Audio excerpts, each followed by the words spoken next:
Well, on Bukayo Saka, a little bit of match of the day history here, Wayne, because we're going to show you now a graphic which involves a goal-scoring statistic that doesn't involve Alan Shearer in the Premier League. Don't show her then. Don't worry. It involves you, Wayne. You're just behind Michael Owen. He's top of the pops there for players with 100 Premier League goal involvements and how quickly they've got there, how few games they've got there. 153 for Michael, 187 for you, 212 for Bukayo. Yeah, I think that clearly shows that Michael was a better player than I was at that age. but no, I think for Saka, he's such an important player for Arsenal and for England. I think over the last 3 or 4 years, he's probably been Arsenal's most important player. He's had a few injuries which has affected them numbers. It would have been even better if that weren't the case, I believe. But yeah, he's such an incredible player. Yeah. And him saying there, Bukayo, what it seems to be echoed with a lot of the players, there's a real belief in them this season, and that ended up being quite a straightforward win for them today. But what's interesting, Alan, is the bench and just how much stronger that is. When you have a look at the bench that Arsenal had in their last game against West Ham, which of course was a defeat in February, which was arguably the time when their kind of campaign to win the title got derailed. There's only 2 players left from that bench in the club. Everybody else has moved on, and the replacements or the players who've come in and the strength of that bench today, well, it's night and day. Well, that sums everything up for me, and that's certainly what helped win them the game today. But you're right, I mean, 2 from the 9, what was it, 6 or 7 months ago, that are just there now, and that is the difference, is that if someone goes off injured, someone of quality comes on, and perhaps that wasn't the case last season. It was certainly the case today when Ødegaard had to go off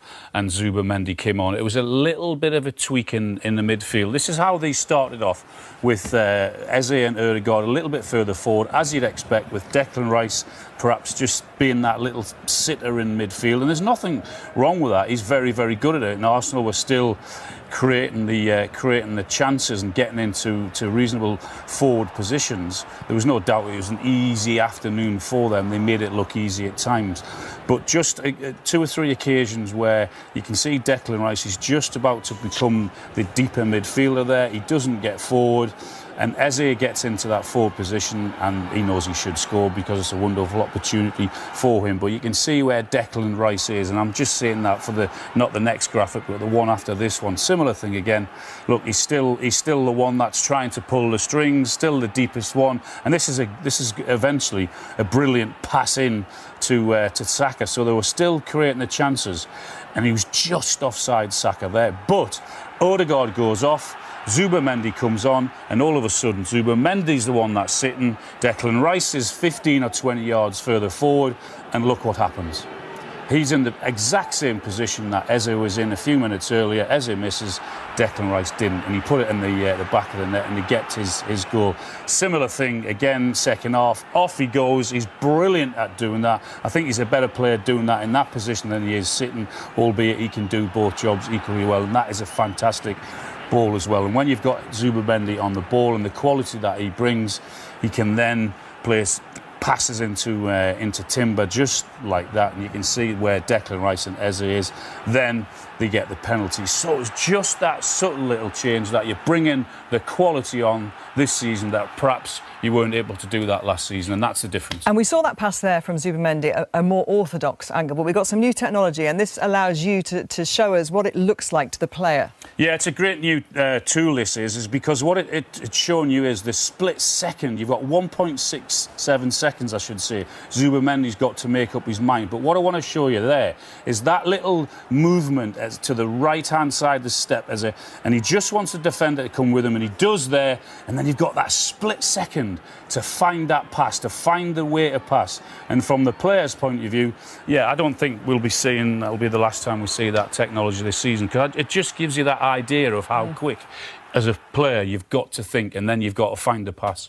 On West Ham, obviously, Nuno has now got the international break to really get stuck into this team. And the next 5 games, we have a look, this is where we will see his impact, hopefully, for us. Yeah, I think we all know what a Nuno team looks like, and I think he'll be happy now for the international break where he can work with the players who are still left there. And I'm sure over the next few weeks, then we'll see West Ham look a little bit different.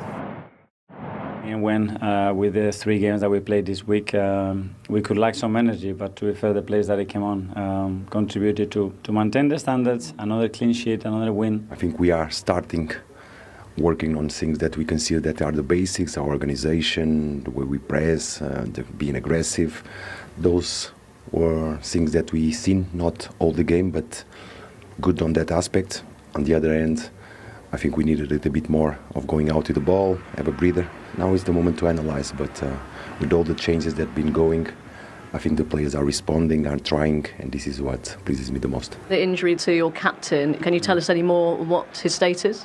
So unlucky again. I think he went to a clash, and I think he went knee to knee, and he felt straight away that something wasn't right. So he looked a bit worried, to be fair. Let's assess him, let's see how bad the injury is, because we had a few already this season. And especially him, that he's been very, very unlucky. Mikel Arteta, I don't know if you know, you've played more games than anyone else under him while he's been head coach. He's used you the most. And I could see even today he's very demanding of you, isn't he? Can you explain your relationship and how you've developed under him?